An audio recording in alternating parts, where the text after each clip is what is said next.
रूस Ukraine war में वैसे तो अमेरिका से लेकर नेटो के कई देश मददगार हैं, लेकिन इस वक्त रूस यूक्रेन के अलावा बेलारूस भी हॉट सेंटर बन गया है। वजह है बेलारूस में लगातार बढ़ती हथियारों की तैनाती। खुलासा हुआ है कि बेलारूस में 43 साइट्स का सिलेक्शन किया गया है, जहां रूस अपने न्यूक्लियर वेपन रखेगा। इस खबर से रूस बेहद आक्रामक नजर आ रहा है, लेकिन यूक्रेन से भी सनसनीखेज रिपोर्ट सामने आई है। पता चला है कि ज़ेलेंस्की रूस को गहरा जख्म देने की तैयारी कर रहे हैं। ज़ेलेंस्की का प्लान इतना सीक्रेट है कि इसकी जानकारी सिर्फ 5 लोगों को है। अब ज़ेलेंस्की के दिमाग में क्या चल रहा है, यह बड़ा सवाल है। ज़ेलेंस्की के दिमाग में क्या चल रहा है? हमले का स्पॉट या हमले का हथियार? बाखमुत से हमला, ज़ेपोरिजिया में ब्लास्ट, या फिर क्रीमिया में अटैक? या फिर ज़ेलेंस्की के दिमाग में कुछ और चल रहा है? टैंकों से बड़ा प्रहार, ड्रोन से क्रीमिया पर हमला, या फिर लॉन्ग रेंज मिसाइल से हमला? क्या करने वाले हैं ज़ेलेंस्की, ये कोई नहीं जानता, लेकिन यूक्रेन से रूस तक इस वक्त सीक्रेट प्लानिंग तैयार हो रही है। वजह है मौसम। बर्फ हटने के बाद से ही यूक्रेन और रूस दोनों स्प्रिंग मिशन में जुट गए हैं। सीक्रेट प्लानिंग से इतना तो जरूर पता चल रहा है कि कुछ बड़ा होने वाला है, और हो सकता है ये प्लानिंग सबसे घातक हथियार के इस्तेमाल की हो।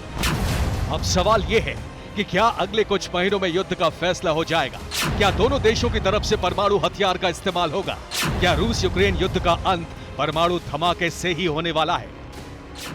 शुरुआत यूक्रेन से कर रहे हैं। ज़ेलेंस्की पोलैंड से लौटे हैं और जाहिर है नेटो की पूरी प्लानिंग की चर्चा हो चुकी है। अमेरिका $2.5 अरब से अधिक का हथियार भेज रहा है। इन दोनों संकेतों से अंदाजा तो हो गया था कि यूक्रेन को लेकर पेंटागन में कोई बड़ी प्लानिंग हो चुकी है।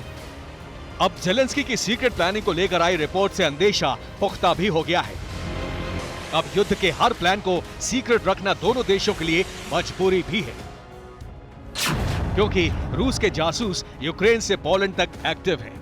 अमेरिका को भी जासूसी का शक हुआ था। रूस में भी यूक्रेन के सीक्रेट एजेंट्स एक्टिव हैं।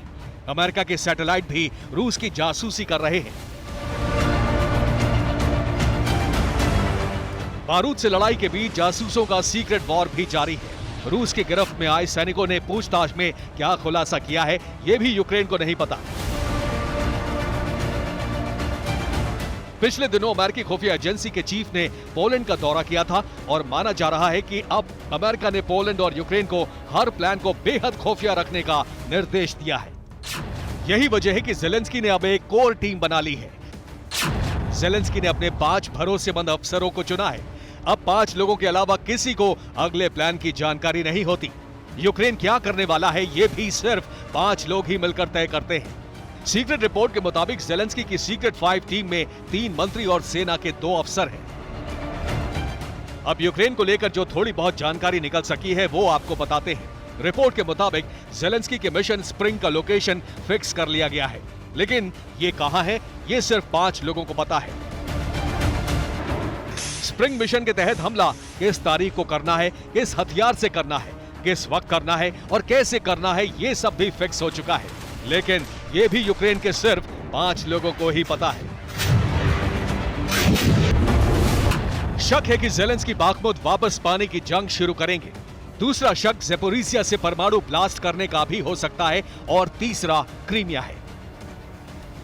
बड़ा शक न्यूक्लियर धमाके को लेकर है, क्योंकि ज़ेलेंस्की ज़ेपोरिजिया के करीब 75,000 सैनिक जुटा चुके हैं।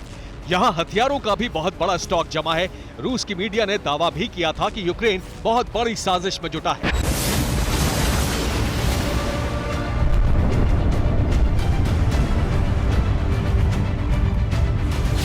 ज़ेलेंस्की के पास परमाणु हथियार तो नहीं है, लेकिन ज़ेपोरिजिया से न्यूक्लियर तबाही लाने का मौका जरूर है।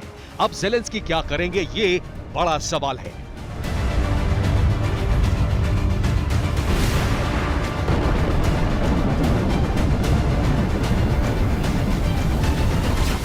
ज़ेलेंस्की हर प्लान को सीक्रेट रख रहे हैं, लेकिन पुतिन को खतरे का बखूबी अंदाजा है। न्यूक्लियर हमले की तैयारी उधर भी चल रही है।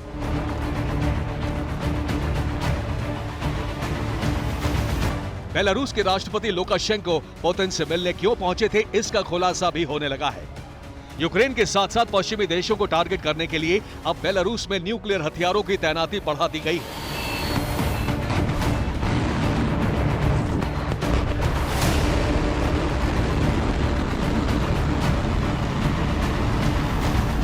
बेलारूस की कई जगहों पर न्यूक्लियर हथियारों की तैनाती होगी। सभी लोकेशन को रूस और बेलारूस सीक्रेट रखने वाले हैं। जानकारी के मुताबिक बेलारूस की 43 साइट्स पर न्यूक्लियर हथियार तैनात रहेंगे। युद्ध की शुरुआत के साथ इन तस्वीरों को देखिए। रूस के टैंक और सेना के ट्रकों पर Z का निशान बनाया गया था। अब यूक्रेन की आर्मी को जानकारी मिली है कि यूक्रेन पर फतेह हासिल करने के लिए रूस ने स्टॉर्म Z यूनिट्स बनाई है।